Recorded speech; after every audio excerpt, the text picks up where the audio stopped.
नमस्कार। अनकोड के प्लेटफॉर्म पर आपका स्वागत है। देश में अलग अलग हिस्सों में किसी न किसी मसले पर आंदोलन होता रहता है, लेकिन पिछले कुछ दिनों से बिहार में कोई आंदोलन ठीक से नहीं हुआ और खासकर किसानों के मसले पर तो बिल्कुल ही नहीं हुआ। लेकिन पिछले कुछ दिनों से बिहार में पूर्वी चंपारण में मोतिहारी के पास पिपरा कोठी में आंदोलन हो रहा है। किसान आंदोलित हैं और आंदोलन इस बात को लेकर कि उनकी जमीन उनकी सहमति के बगैर राज्य सरकार छीन रही है। और क्यों? इसलिए कि वहां पर वाटर पार्क बनाया जा रहा है, बनाया जाना है।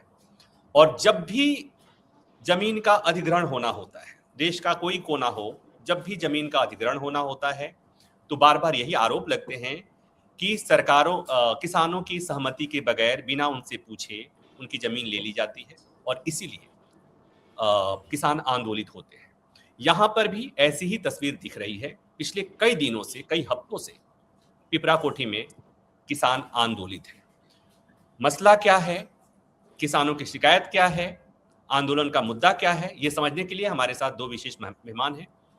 शशि शेखर वरिष्ठ पत्रकार हैं, मोतिहारी से हैं, और कुमार अमित हैं जो इस मसले पर किसानों की समस्या को समझ रहे हैं और इस आंदोलन में उनकी भी भागीदारी है। इसे हम समझने की कोशिश करेंगे कि विकास हो रहा है मोतिहारी जैसे जगह में, पिपरा कोठी जैसी जगह में अगर वाटर पार्क बन रहा है तो कोई सामान्य व्यक्ति भी समझ सकता है कि तो अच्छी बात है। गांव देहात में, छोटे शहरों में अगर वाटर पार्क बने तो उसका स्वागत होना चाहिए। इससे तो बिहार की तस्वीर बेहतर होगी। तो मसला क्या है? सबसे पहले कुमार अमित आपसे जानना चाहेंगे, मसला क्या है, थोड़ा समझाइए हमारे दर्शकों को। नमस्कार सर। एक्चुअली आप जो ये बात बोल रहे हैं कि लोगों को खुश होना चाहिए कि बिहार में ग्रामीण क्षेत्र में एक वाटर पार्क बन रहा है, तो किसानों के पेट पे लात मारकर किसी भी तरह का वाटर पार्क का निर्माण का काम सरकार नहीं कर सकती है। यहाँ तकरीबन 3-4 जनरेशन से ये लोग इनकी ज़मीनें इनके नाम से बंदोबस्त है और ये राजस्व का भरपाई भी कर रहे हैं, हर महीने लगान भी दे रहे हैं, हर साल लगान भी दे रहे हैं और 3-4 जनरेशन से वो उस जमीन पे खेती कर रहे हैं। All of a sudden with in a span of 1 month हमारे जो प्रशासन है, जो अंचलाधिकारी है पिपरा कोठी के, वो इतने अलर्ट और एक्टिव हो जाते हैं। एक एडीएम है, वो एक न्यायालय का काम करते हैं और उस जमीन को जो है उनका जो जमाबंदी है उसको रद्द करने का काम किया जाता है with in span of 1 month. 1 महीने के अंदर ये सारा कर दिया गया है और उस जमीन को जो है वाटर पार्क बनाने के लिए कोई गौरव कंस्ट्रक्शन नाम की कंपनी है, उसको दे दिया गया है। और ये बताया जा रहा है कि भारत सरकार के पर्यटन विभाग द्वारा वहाँ वाटर पार्क जो है वो प्रस्तावित है। तो मुझे नहीं लगता कि इससे पहले कोई वाटर पार्क सरकार बनाई है। वेलफेयर स्टेट हमारे संविधान के हिसाब से है, तो हम वहाँ के लोगों की मोर ओवर इसमें यह है कि किसानों की जो जमीन आप रद्दीकरण किए उनको मौका तो दीजिएगा, पर्याप्त मौका, ताकि वो अपील में जा सके और अपनी बातों को रख सके। एक एडमिनिस्ट्रेटिव कोर्ट का ऑर्डर है और जो देखने में ही पूरी तरह से उस पे जो है प्रश्न चिन्ह लग रहे हैं। तमाम लोग जो है इस पे सवाल उठा रहे हैं कि ये जो जमीनें थी इतने सालों से जिनकी जमाबंदी कायम थी और क्या कहते हैं कि जो रेवेन्यू दे रहे थे, वो ऑल ऑफ अ सडन सब इलीगल कैसे हो गए। वो जमीन जो है उसका नेचर कैसे चेंज हो गया, उसको जो है आज के डेट में गर्मजरुआ जरपेश की बताया जा रहा है। मतलब कि वो बेसिकली स्टेट का है, राज्य सरकार का है, ऐसा कहा जा रहा है। इसमें इस पूरे प्रकरण में एक जो सवाल है वो ये है कि इस जमीन में के जस्ट बाजू में कुछ दिन पहले वहाँ पे सेम थाना में, सेम पिपरा कोठी में, केवल खाता नंबर 158 है संभवतः, वो जमीन चिन्हित की गई थी ये वाटर पार्क बनाने के लिए। उस जमीन को रद्द करके और 15 दिन के अंदर ये नया जमीन जो है इस पे ये वाटर पार्क बनाने का, तो ये क्या चक्कर है, ये समझने की जरूरत है। और मेरी जो बात हुई है लोकल में, दस्तावेज तो अभी नहीं आ पाए हैं, लोगों का कहना है कि जब NH-28 बन रहा था अभी, तो ये जो गोल्डन क्वाड्रिलेटरल का जो प्रोजेक्ट था, उसके तहत NH 28 की जब बनाई जा रही थी, तब कुछ लोगों को बजाबते उनसे लैंड एक्वायर किया गया है सेम खाता खेसरा का, और उनको मुआवजा भी मिला है। तो ये देखिए, लैंड एक्विजिशन को मैं देख रहा हूँ, उसमें बहुत सारे चेक एंड बैलेंस। ऐसा नहीं है कि आंख मूंद करके कुछ भी लैंड आप एक्वायर कर लीजिएगा। अगर एक्ट के हिसाब से जाइएगा तो माननीय न्यायालय के समक्ष बहुत सारे आप जो प्रशासन जो है गलतियां करती हैं, प्रक्रिया में त्रुटि करती है, उसके लिए निराकरण का उस एक्ट में है प्रावधान। यहाँ देखिए, यहाँ पे लैंड एक्विजिशन नहीं किया जा रहा है, यहाँ एक नया रास्ता खोजा गया है, और वो रास्ता ये है कि उसको गवर्नमेंट लैंड डिक्लेयर कर दीजिए और उस पर जो है वाटर पार्क बनाने की बात कीजिए। मुझे एक चीज समझनी है कि बात तो सही है कि जमीन अगर किसान की है तो अधिग्रहण किया जाएगा, उसकी प्रक्रिया अलग होती है। लेकिन अगर सरकार की जमीन है, जिसे नजूल की जमीन कहते हैं, गैर मजरूआ जमीन अगर जिसको हम बोलते हैं, जिसे आप बताने की कोशिश कर रहे हैं, तो अगर गैर मजरूआ जमीन है या नजूल की जमीन है तो वो सरकार की जमीन है, तो सरकार की जमीन का अधिग्रहण नहीं करना होता है, सरकार की जमीन खाली कराई जाती है जी, और ये बार बार जब भी मामला अदालतों में गया तो यही बात होती है कि जब सरकार की जमीन है तो उसे खाली करना होता है, वहां अधिग्रहण की तो जरूरत नहीं होती है। तो यहाँ और बहुत मुश्किल नहीं है साबित करना कि वो जमीन सरकार की है या किसानों की पुश्तैनी जमीन है, तो दिक्कत कहाँ आ रही है? अब तो देखिए, यही बात मैं कह रहा हूँ, पूरे दस्तावेज मैं देख नहीं पाया हूँ। अब ये दो बात आप समझिए, इसमें मामला कहाँ है। इसमें मुख्य बात ये है कि वो जमीन सरकार अचानक कह रही है, इतने साल से आप राजस्व ले रहे हैं सरकारी, उसकी बजाबते जमाबंदी कायम है, और after almost 90 years you come with the conclusion कि भाई ये जमीन जो है वो सरकारी जमीन है और हम जमाबंदी को रद्द करते हैं। एकदम फटाक आप अचानक से इस जमाबंदी को रद्द करने के लिए आपकी जो तत्परता जो दिखती है वो बड़ा चिंतनीय है। आप आज के डेट में एक सर्किल ऑफिस में चले जाइए, अंचल अधिकारी के कार्यालय में, और आप अपना कोई छोटा सा काम किसी भी आदमी से पूछ लीजिए, परिमार्जन का कुछ भी उसको कराना हो, तो उसके जूते घिस जाते हैं। लेकिन इस वाटर पार्क के लिए महीने दिन के अंदर बड़ा तत्परता जो है जिला प्रशासन दिखाया है। इसमें पहली बात ये, 1 मिनट के लिए अगर हम ये मान लेते हैं कि वो सरकारी जमीन थी, उसको खाली कराया गया है, तो इस बात का भी जवाब आना चाहिए कि उसी जमीन, सेम नेचर के जमीन को, उसी थाना के कुछ और खाता नंबर की जमीनों को NH 28 के समय अधिग्रहण करके मुआवजा कैसे दिया गया? अगर वो सरकारी जमीनें थी तो मुआवजा का पेमेंट कैसे हुआ है? टैक्स पेयर के पैसे के साथ छेड़छाड़, खिलवाड़ क्यों हुआ है? मेरा नहीं, तो मूल प्रश्न ये है। हाँ, ये बात अमित जी, आप एडवोकेट हैं, मसला अगर ये है कि उसी जमीन में एक हिस्से के लिए मुआवजा दिया गया, उसका अधिग्रहण हुआ, जो अधिग्रहण की प्रक्रिया होती है, मुआवजा दिया गया, जी जी जी। और खसरा के जमीन को ये कह दिया गया कि वो सरकारी जमीन है, तो ये जो अनियमितता दिख रही है, साफ तौर पे दिख रही है। तो इसके लिए तो पहले तरीका यही होता है ना कि वकील, अगर ऐसे मैं बात कर रहा हूं तो वकील को तो कोर्ट जाना चाहिए, आंदोलन क्यों? नहीं नहीं नहीं, वकील अब ऐसा है कि गांव के ग्रामीण लोग हैं, और आप एक वीडियो जो वायरल हुआ था, मैं पटना बेस्ड हूँ, आपको पता है, तो इधर मैं संजोगवश नहीं जा पाया मोतिहारी, लेकिन जो वीडियो आजकल सोशल मीडिया से तमाम तरह की खबरें आप तक पहुंच जाती हैं, तो उसमें दिख रहा है महिला हैं, बच्चे हैं, बूढ़े हैं, सबको पुलिस घींच के घसीट के निकाल रही है, और गांव के लोग, किसान लोगों को इतनी समझ नहीं है। अब जाहिर सी बात है कि हम इस मसले को लेकर, जैसा मुझे पता चला है कि संभवतः उन लोगों ने कोई केस फाइल किया है। अब किस तरह का केस फाइल किया है, क्या किया है, मैं अभी जाऊंगा और उन लोगों से बातचीत होगी। जैसी जरूरत पड़ेगी, मुझे लगेगा कि अगर कुछ हाई कोर्ट में जाना चाहिए, तो ऐसा जैसा जो मामला प्रतीत हो रहा है वो एकदम से बिल्कुल से प्रतीत हो रहा है कि इसमें हाई कोर्ट जाना ही चाहिए।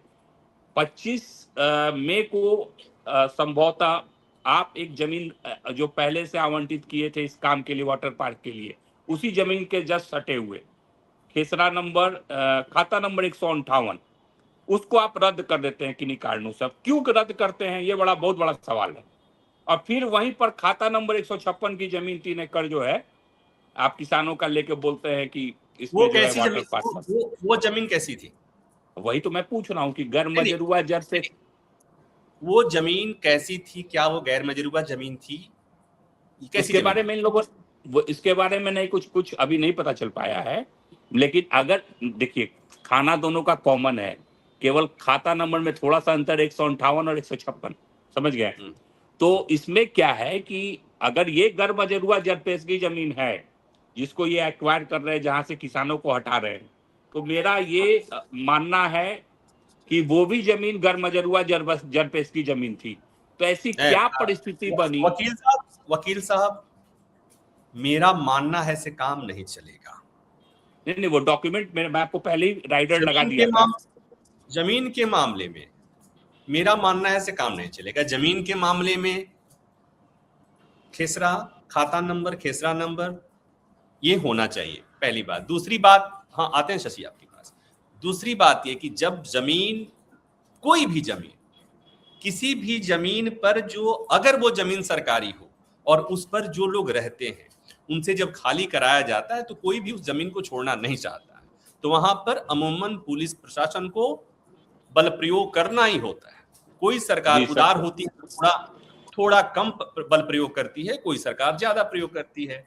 कहीं जब लोग ज्यादा एग्रेसिव हो जाते हैं तो ज्यादा बल प्रयोग होता है, जहां पर आराम से चले जाते हैं वहां पर थोड़ा कम बल प्रयोग होता है। और ये बिहार की बात नहीं है, पूरे देश भर की बात है, उत्तर प्रदेश की भी बात है, दिल्ली की बात, देश की राजधानी में मैंने देखा है पुलिस का लाठीचार्ज होते हुए जगह खाली करते हुए, इसलिए कोई जगह छोड़ना नहीं चाहता। हाँ शशि, आप बता रहे थे कुछ, आप बताइए। मैं ये कह रहा हूँ कि ये मुद्दा सिर्फ ये नहीं है कि जमीन की लीगल स्थिति क्या है, क्योंकि जमीन की लीगल स्थिति साफ करने में, जमीन की आमतौर पर कोई भी जो लड़ाई होती है लीगल, उसमें कई पीढ़ियां गुजर जाती है, 10 साल 15 साल 20 साल लगता है। तो यहाँ वकील साहब जो कह रहे हैं या आप जो सवाल कर रहे हैं वो ठीक है सवाल टेक्निकली, लेकिन जब एक बड़ी आबादी जब किसी चीज से प्रभावित हो और जब किसी ऐसे स्कीम को इम्प्लीमेंट किया जा रहा हो जिसकी मतलब स्वीकार्यता कितनी है इस पर भी सवाल है, उसकी व्यवहारिकता कितनी है इस पर भी सवाल है, तो फिर हम बैठ के यहाँ 2 मिनट में तय नहीं कर सकते कि वो जमीन असल में है किसका। अब बात यह हो रही है कि जमाबंदी रद्द हुआ तो सवाल ये भी है, पीड़ित ये कह रहे हैं कि हम रेवेन्यू देते आए, रसीद कटाते रहे हैं और जमाबंदी बिना दाखिल खारिज के होता नहीं है। तो ये सब चेक करना होगा और ये अदालत का काम है बेसिकली कि वो अदालत चेक करे। और जैसा कि अमित जी ने बताया कि कुछ पार्टी शायद गई है वहाँ अदालत में, तो उनको मौका मिलना चाहिए। जैसा कि जिस कागज का जिक्र इन्होंने किया कि जो आम लोगों से आपत्ति मंगाई गई थी सीओ के द्वारा, वो उसके लिए मात्र 1 तारीख को लेटर जारी हुआ और 8 तारीख को वो खत्म हो गया, 6 दिन में। वो पता नहीं कहाँ प्रकाशित हुआ, किसको पता चला, नहीं पता चला। तो गांव में अभी अभी जैसे एक बड़ा उदाहरण मैं आपको दे रहा हूँ, ये तो एक रकबे की बात है, एक जगह की बात है। बिहार में अभी 11 ग्रीनफील्ड सैटेलाइट टाउन बनने हैं।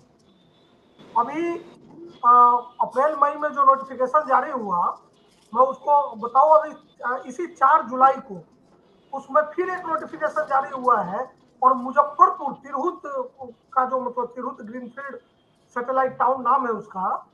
वाकर जी ये बड़ा दिलचस्प मामला है कि पहले ही से उसमें 150 से ज्यादा गांव एक्वायर मतलब वो चिन्हित किए गए थे सैटेलाइट टाउन के लिए। उसके बाद 4 तारीख को 3 दिन पहले फिर से उसकी चौहद्दी बढ़ाई गई है और चौहद्दी इस तरह से बढ़ाई गई है कि पूरब दिशा में जाएंगे तो समस्तीपुर टच करता है, इधर आप दक्षिण दिशा में आएंगे तो वैशाली जिला टच करता है। मतलब मुझे समझ में नहीं आ रहा है कि एक शहर तो आप ढंग का बना नहीं पाया आज तक पिछले 70-80 सालों में बिहार में, जिसको ढंग का शहर कहा जाए।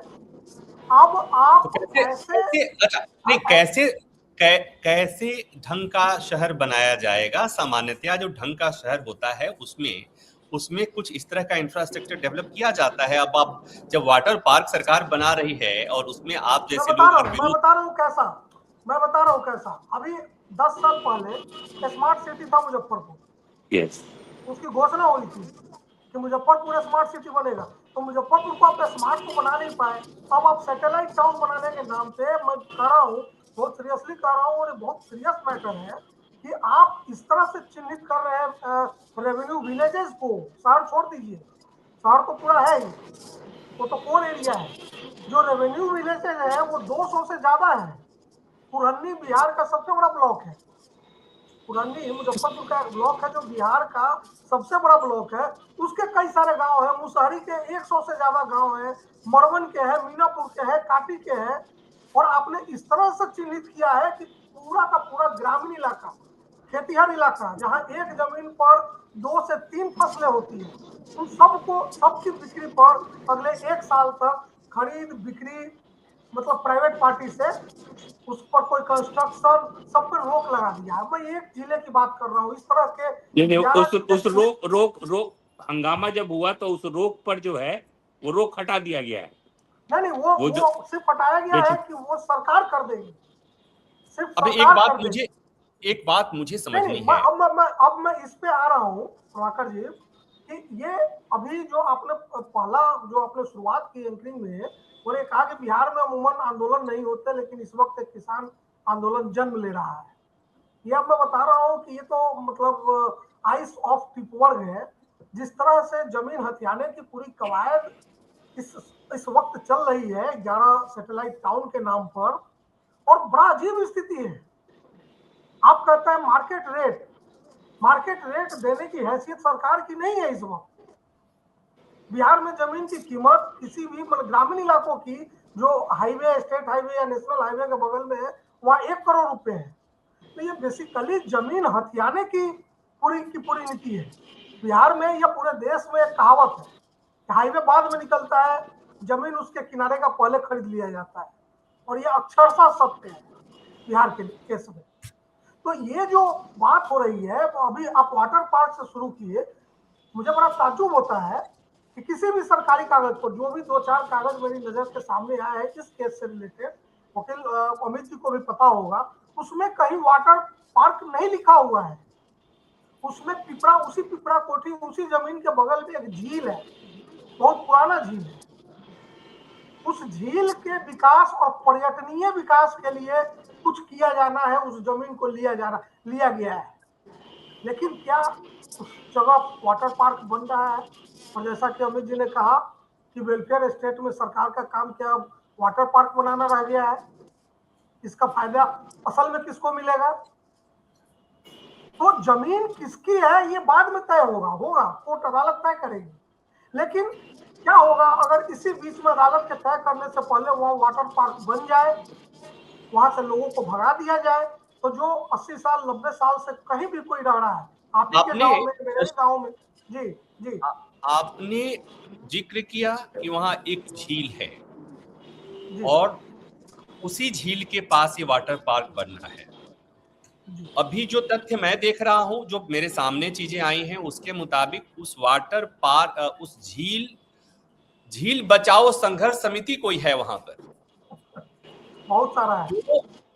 झील बचाओ संघर्ष समिति, 4-5 दिन में बहुत सारा है। समिति ने मुख्यमंत्री को लिखा है, सरकार को लिखा है कि भाई यहाँ पर आप वाटर पार्क बनाइए। पहली बात। दूसरी बात है कि किसी झील का पुनरुद्धार करने के लिए वाटर पार्क बन रहा है, तो ये तो बड़ा मतलब सुनने में तो बड़ा अच्छा लग रहा है। ये तो मतलब लग रहा है कि कितना बढ़िया काम हो रहा है। मतलब सम्राट चौधरी ने तो बिहार की मतलब कायाकल्प करने की कोशिश की है, और उसमें भी आप लोगों को दिक्कत क्या झील से ही पानी लिया जाएगा क्या वाटर पार्क के लिए? वाटर पार्क अमूमन वाटर बॉडी के पास ही होता है। अगर झील ही है तो वहां दिक्कत क्या है, इसे भी मुझे थोड़ा समझना है, पहली बात। दूसरी बात कि जो आप जो इशारा कर रहे हैं कि उससे किसको फायदा होने वाला है, आपको क्या लग रहा है किसको फायदा होने वाला है? किसको फायदा देने के लिए किया जा रहा है? किसी को नहीं पता है। ये इतना पता नहीं है, लेकिन कोई प्राइवेट इंसान है, 1 मिनट मैं बोलूंगा, कोई प्राइवेट इंडिविजुअल है जो तत्कालीन अभी जो सरकार है उसका वो कोई बहुत करीबी होगा, वही बनाएगा। देखिए सरकार तो बनाएगी नहीं, प्राइवेट कॉन्ट्रैक्टर बनाएगा, और प्राइवेट कॉन्ट्रैक्टर ही उस वाटर पार्क को चलाएगा भी। रही बात आप ये जो झील बचाओ संघर्ष समिति वाले जो ये लोग हैं, आप उनके लेटर हेड पे जाइए, उसमें किसी भी ऑफिस बियरर का नाम नहीं है हुजूर, और जो सिग्नेचर है वो भी घसीटा हुआ है। You will not find a single individual जो अपना नाम वहां लिखे। और आपको मैं बता दूं कि झील बचाओ संघर्ष समिति में एक आदमी, कोई एक है अधिवक्ता जी, वो भी कुछ लिखे हैं उन्होंने। उनके अलावा बहुत सारा सोशल मीडिया पे वायरल हो रहा है और वो पार्टी विशेष के लोगों द्वारा वायरल किया गया है। जब मैंने उस पर प्रश्न किया तो लोग बाग हटा दिए उसको। उसमें से आप बोलिएगा, मैं आपको शेयर कर दूंगा। एक संघ है, एक संस्था है विशिष्ट नागरिक मंच। तो हमको लगा हम हिंदी नहीं पढ़े होंगे ठीक से, तो डिक्शनरी खोजा तो विशिष्ट करके तो कोई वर्ड नहीं मिला हमको, विशिष्ट मिला। तो चैट जीपीटी का जमाना है, लोग पत्र बना रहे हैं, माननीय मुख्यमंत्री को लिख रहे हैं, और ये कौन लोग हैं जो अपनी आइडेंटिटी नहीं बता रहे हैं, ये जो है वहां की जनता समझ रही है पिपरा कोटी को। देखिए, एक बात और ऐड करूंगा। इस वक्त बिहार में 1 रुपये एकड़ जमीन देने का एक नया प्रचलन आया है। वो अलग चल रहा है, बाहर नहीं, ये जो चल रहा है ये भी उसी का एक पार्ट है। उसको आप अलग करके देखेंगे तो फंस जाएंगे उस जाल में। नहीं, ये अलग करके नहीं देख रहे हैं, इसका पार्ट एंड पार्सल ही है वो। बिल्कुल। तो 1 रुपये एकड़ जमीन इस वक्त बिहार की सबसे अमूल्य लोग कहते थे ना बिहार में का बा, बिहार में जमीन बा। 1 रुपये एकड़ मत बोलिए, 1 रुपया में एकड़ों के एकड़। अच्छा, अब एक बात मुझे एक बात में समझिए, कौन सी जगह है, कौन सा राज्य है, कौन सा क्षेत्र है जहां पर बिना जमीन का अधिग्रहण हुए वहां विकास हो सकता है? चाहे वो धार्मिक पर्यटन के लिए हो, या वाटर पार्क के लिए हो, या हाईवे निर्माण के लिए हो, या विश्वविद्यालय बनाने के लिए हो, अयोध्या में राम मंदिर का मसला हो, या बनारस में कॉरिडोर बनाने का मसला हो, जमीन का विकास वाटर पार्क से होगा। सर ऐसा है, नहीं, हम मान लेते हैं वाटर पार्क से ही विकास होगा। 1 मिनट, हम वाटर पार्क से ही विकास का मतलब मान लेते हैं, वही मापदंड है। बट मेरा सिर्फ और सिर्फ ये कहना है कि प्रक्रिया का अनुपालन किए बगैर आप किसी भी तरह के अधिग्रहण को नहीं कर सकते हैं। लेकिन ये सवाल ये है कि अधिग्रहण है या सरकार अपनी जमीन वापस ले रही है, दोनों में अंतर है अमित जी। नहीं, अधिग्रहण तो है ही नहीं। अधिग्रहण के प्रोसेस को नहीं फॉलो किया गया है, ठीक है। पहली बात, अधिग्रहण का काम किया ही नहीं गया है, क्योंकि ये सरकार ये मान रही है कि ये सरकार का जमीन है, तो सरकार की जमीन है, और सरकार की जमीन में तो ये मान रही है कि सरकार की जमीन है, तो सरकार की जमीन है। और देश की सबसे बड़ी अदालत ने कह दिया कि सरकार अपना जमीन किसी भी तरह से केन प्रकारेण ले सकती है। अगर आपको याद है होगा कि बुलडोजर जस्टिस के मामले में जब देश में जगह जगह बुलडोजर चला, उत्तर प्रदेश में बुलडोजर की बात आई, तो सुप्रीम कोर्ट ने तमाम जगहों पे बुलडोजर पर कार्रवाई पर रोक लगा दिया, लेकिन कहा कि सार्वजनिक भूमि, सार्वजनिक जमीन, सार्वजनिक संपत्ति, अगर उसका एनक्रोचमेंट हुआ है तो वहां पर बुलडोजर की कार्रवाई की जा सकती है। मतलब ये कि अगर यहां देखा जाए, 1 मिनट, अगर यहां देखा जाए, अगर वो जमीन जैसा सरकार कह रही है, जैसा आप लोग कह रहे हैं कि मसला वही है कि सरकार ये कह रही है कि हमारी जमीन है, तो सरकार तो अपनी जमीन वापस ले रही है, तो अधिग्रहण का तो सवाल ही नहीं उठता।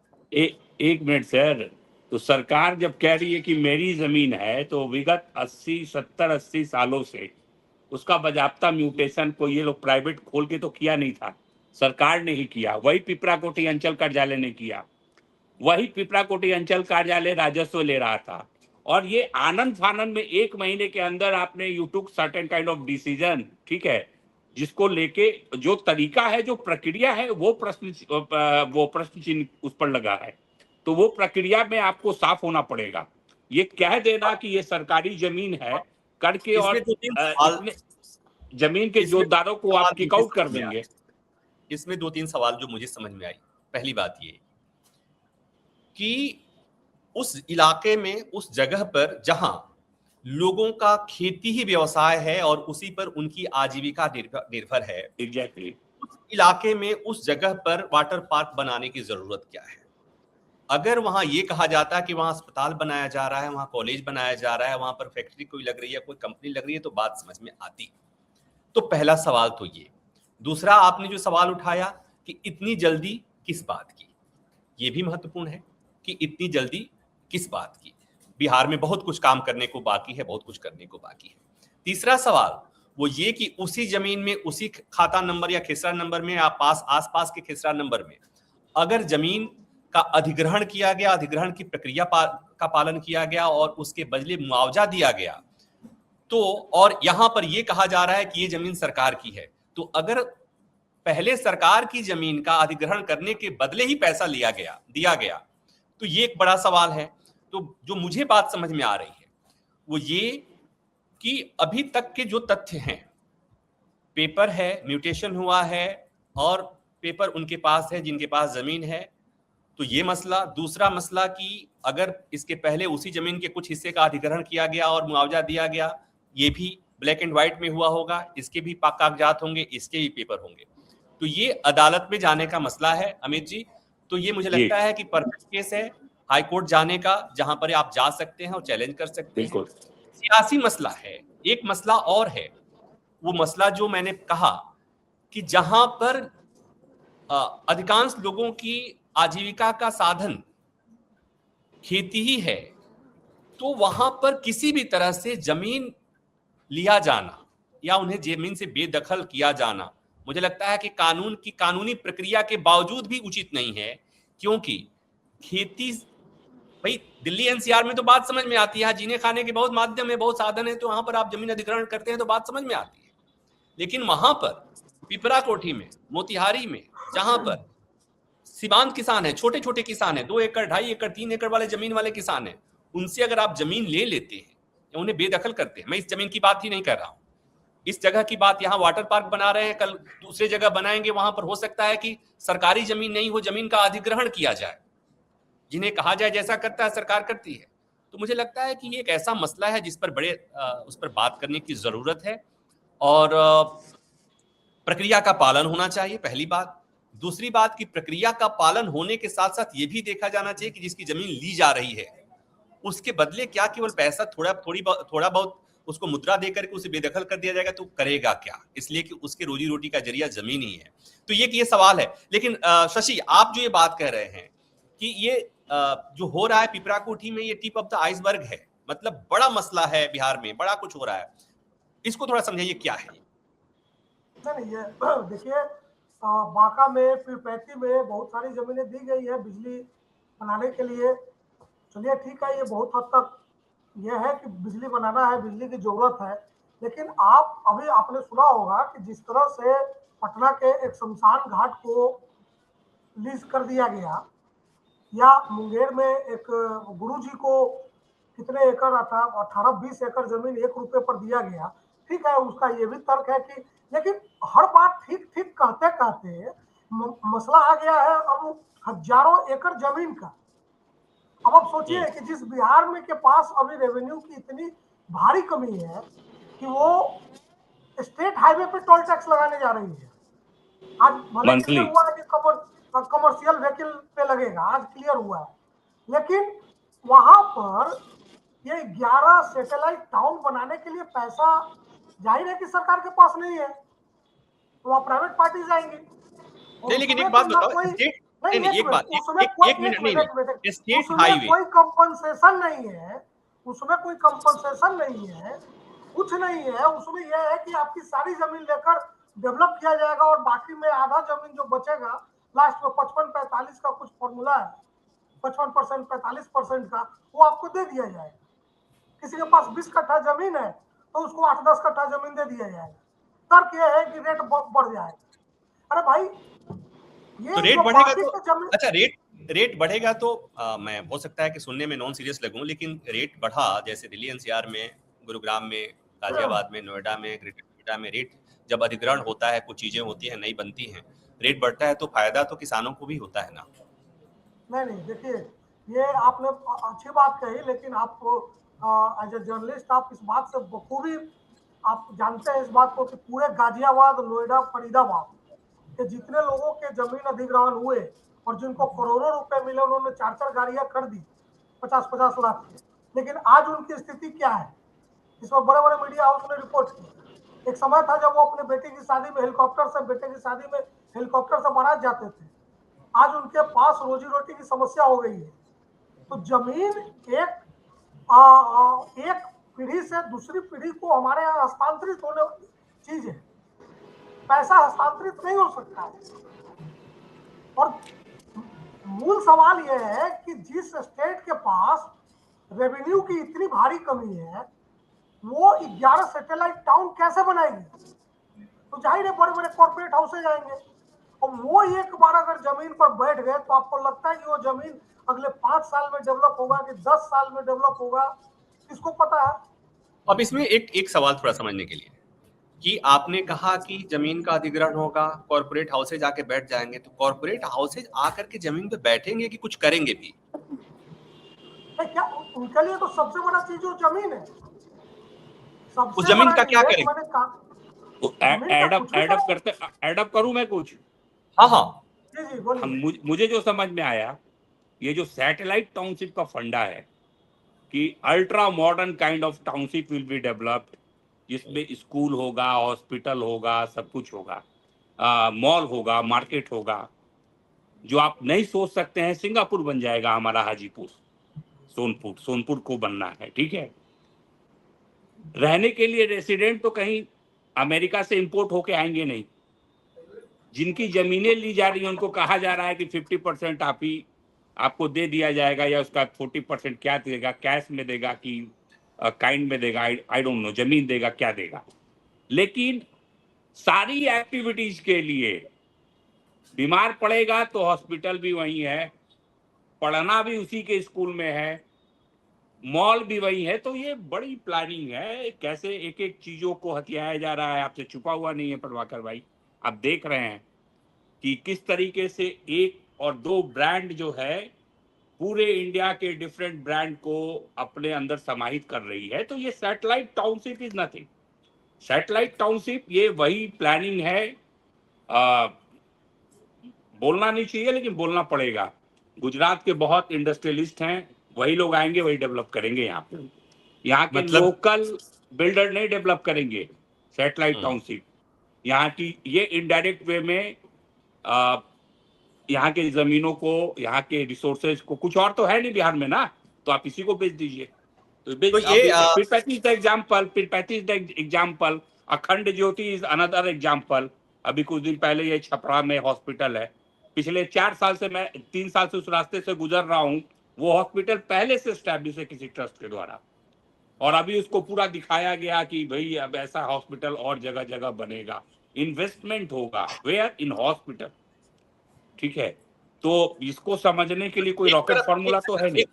अब एक मुझे थोड़ा सा समझना है, ये बातचीत कोई सुनेगा तो उसके मन में भी सवाल होगा कि हॉस्पिटल के का जिक्र आया जो अडानी वाला, जिसमें कुछ अडानी का इंटरेस्ट आया और अडानी दिखे थे। जो आपको पता होना चाहिए बिहार के अंदर सरकारी हॉस्पिटल को प्राइवेट हाथ में देने की तैयारी शुरू हो चुकी है। Government medical colleges and hospitals are being given to corporate houses. जो भी बड़े बड़े, अभी कुछ दिन पहले कॉन्फ्रेंस हुआ था, 2, 4, 5, 10 दिन, 15 दिन में, 20 दिन में वो फाइनल हो जाएगा। सब सर गंगाराम बन जाएंगे यहाँ पे। और सर गंगाराम को कैसे 1 रुपये में जमीन मिली थी, कितने वहां पे बेड लगते हैं, ये किसी से नहीं छुपा हुआ है। तो क्या फिर वहाँ के लोग दिल्ली नहीं आएंगे, एम्स नहीं आएंगे? ऐसा अगर आप करें तो अच्छी बात है ना, एम्स नहीं आना पड़ेगा दिल्ली में, ट्रेनों में लग के नहीं आना पड़ेगा। सबके पास इतने पैसे है कि जाके पैसे कटवाओ। मतलब ये गवर्नमेंट अगर स्कूल, हॉस्पिटल्स, वेलफेयर, फिर गवर्नमेंट रहेगी क्यों, हमको ये बताइए ना। हॉस्पिटल अगर आप नहीं चला सकते, गवर्नमेंट है कहाँ? नहीं चला, अरे गवर्नमेंट है कहाँ? नहीं, मतलब आप बिहार के डेवलपमेंट के लिए नहीं, बिहार की छोड़िए, मैं बता रहा हूँ। मैं प्राइवेट नौकरी करता हूँ, मेरे लिए सरकार नहीं है। मेरे बच्चे प्राइवेट में पढ़ते हैं, मेरे लिए सरकार नहीं है। मैं जहाँ रहता हूँ वहाँ पर नगर निगम की गाड़ी नहीं आती है, मेरे लिए सरकार नहीं है। मैं सड़क इलाज प्राइवेट हॉस्पिटल में, सरकारी में दवा इलाज नहीं हो पाता। सड़क पे चलता हूँ, टोल देता हूँ। मेरे लिए पता है मेरे लिए सरकार कितनी है? मेरे लिए सरकार बस इतनी है कि मेरे पासपोर्ट के वेरिफिकेशन के लिए सरकार है। रास्ते में किसी से झड़प हो जाए तो पुलिस हो सकता है आ जाए, उसके लिए सरकार है। इससे ज्यादा हमारे जीवन में, आम आदमी के जीवन में सरकार है नहीं, माफ कीजिएगा। हाँ, टैक्स देते हैं तो उसके लिए सरकार है। तो चाहे बिहार हो या उत्तर प्रदेश हो या दिल्ली हो या दौलताबाद हो, सब जगह सरकारों की वही है। सर मैं रोकूंगा आपको। आप नहीं जाते गवर्नमेंट हॉस्पिटल में, आपके बच्चे नहीं पढ़ते हैं गवर्नमेंट स्कूल में, हमारे भी बच्चे नहीं पढ़ते, हम भी नहीं जाते। लेकिन जो मेजोरिटी ऑफ द पॉपुलेशन है, जिनके लिए सरकारें बनती हैं, जो सरकार बनते हैं, तो वो तो वहीं जाते हैं ना साहब। क्या करेंगे वो? जमीन बेच के अपना इलाज कराएंगे, अभी भी करा रहे हैं। और आप तो अब जो भी एक गवर्नमेंट बात, मेडिकल इंस्टीट्यूशंस है, कॉलेजेज हैं, उसमें भी आप पीपीपी मॉडल ला रहे, भैया कर क्या रहे हो तुम? मतलब आप ये कह रहे हैं कि बिहार में चीजें तो बदलने वाली हैं और बिहारियों के लिए बहुत मुश्किल होने वाला है, बिहार ये अफोर्ड नहीं कर पाएंगे। बिहार ही नहीं कर पाएगा एफर्ट। कॉर्पोरेटाइजेशन इन अजीब सा फॉर्म है। मतलब हम तो समझ में नहीं है। जिस दिन मैंने ये सुना कि हाँ यही ताज में, अच्छा सुनिए, एक बात और है, बोल देता हूँ आपके चैनल के माध्यम से लोग जान जाएं। कुछ दिन पहले हमारे माननीय प्रधानमंत्री जी बोल रहे थे कि खर्चा कम कीजिए, खर्चा कम कीजिए, गाड़ी कम निकालिए।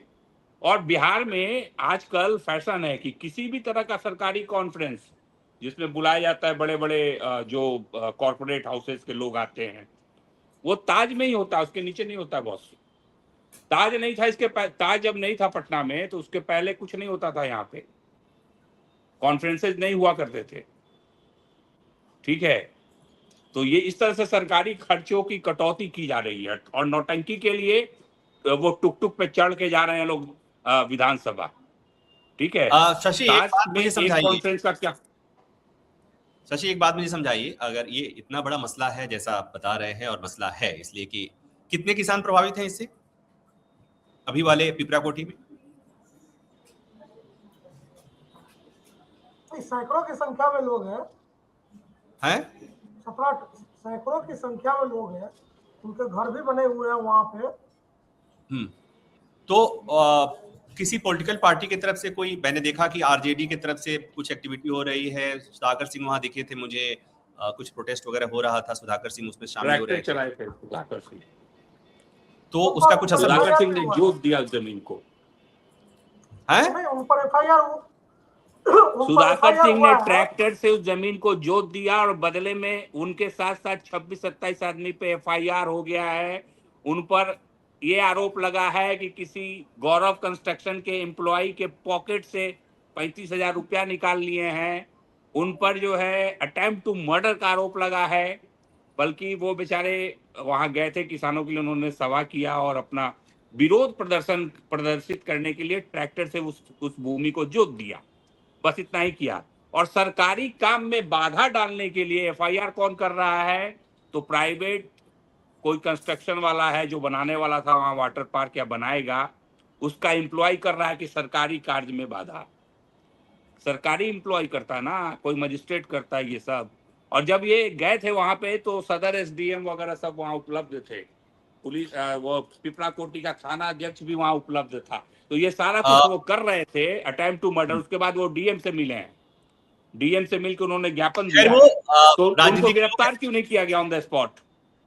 वो राजनीतिक लोग हैं, वो अपनी लड़ाई लड़ सकते हैं। हमारी चिंता उन लोगों की है जिनकी जमीन को सरकारी कहकर लिया जा रहा है, तो हमारी चिंता उनको लेकर है। अमित जी, बस इतनी सी बात कहनी है कि जो बातें समझ में आई उसमें ये कि जमीन का मसला है, आप कागज देखिए, उनका खिसरा देखिए, खतौनी देखिए, खतियान देखिए, नुजूल की जमीन है, गैर मजरूबा जमीन है या उनकी पुश्तैनी जमीन है, उसे देखिए। फिर ये देखिए, आपका काम है ये आपकी जिम्मेवारी, मैं आपको जिम्मेवारी सौंप रहा हूँ कि अगर सरकारी जमीन है तो उस सरकारी जमीन के ही आधे के अधिग्रहण के लिए अधिग्रहण हुआ, उसका पैसा मुआवजा दिया गया, ये तो बहुत बड़ा बंदर बांट हुआ, ये भी देखना आपका काम है। और ये सब देखने के बाद अगर ऐसा लगता है तो ये कोई भी चीज ऐसी नहीं है जिसे अदालत में चैलेंज नहीं किया जा सकता, तो पूरी व्यवस्था को चैलेंज किया जा सकता है। अल्टीमेटली वही आना है। हाँ, तो हम उम्मीद करेंगे कि ये काम आप करेंगे और इसमें अगर कुछ डेवलपमेंट होता है तो हम फिर एक बार इस मसले पर बात करेंगे। बस मेरा सवाल और मेरी चिंता बस इतनी है कि अगर बिहार जैसे जगह पर और मोतिहारी जैसे जगह पर, पिपरा कोठी में अगर किसानों की जमीन ली जा रही है, छीनी जा रही है, वो चाहे अधिग्रहण हो या उन्हें बेदखली हो, जैसे भी हो, तो एक बहुत बड़ा मसला है, बहुत बड़ा सवाल है और दुर्भाग्य से इस पर बहुत कम चर्चा हो रही है। तो हमारी कोशिश थी कि देश के किसी भी कोने में अगर किसानों का मसला है, महिलाओं का मसला है, युवाओं का मसला है, अगर कहीं कुछ हो रहा है तो उस पर हम चर्चा करें। तो ये हमारी कोशिश थी और इसलिए हमने कुमार अमित को और शशि शेखर को मोतिहारी और पटना से जोड़ा, और इस मसले पर जो कुछ भी होगा आगे भी हम अपने दर्शकों को, आप लोगों को रूबरू कराते रहेंगे, बताते रहेंगे। तब तक के लिए इस बातचीत को हम यहीं खत्म करेंगे और आगे फिर कुछ डेवलपमेंट होगा तो हम बताएंगे। कुमार अमित और शशि शेखर, आप लोगों ने इतना समय निकाला हमारे लिए, सपोर्ट के लिए, इसके लिए बहुत धन्यवाद। और हमारे दर्शकों के लिए कि ऐसे मसले, ऐसे मुद्दे जो आम जनता को प्रभावित करते हैं, इस पर हम चर्चा करते रहते हैं, चर्चा करते रहेंगे। यूं ही अपना प्यार और स्नेह बनाए रखिए और अनकोट को लाइक करिए, शेयर कीजिए और सब्सक्राइब करेंगे तो आगे भविष्य में हम कोई चर्चा करते हैं, कोई बातचीत करते हैं, किसी मुद्दे को उठाते हैं तो उसमें भी आप भी सहभागी बनेंगे। अभी के लिए बस इतना ही, धन्यवाद।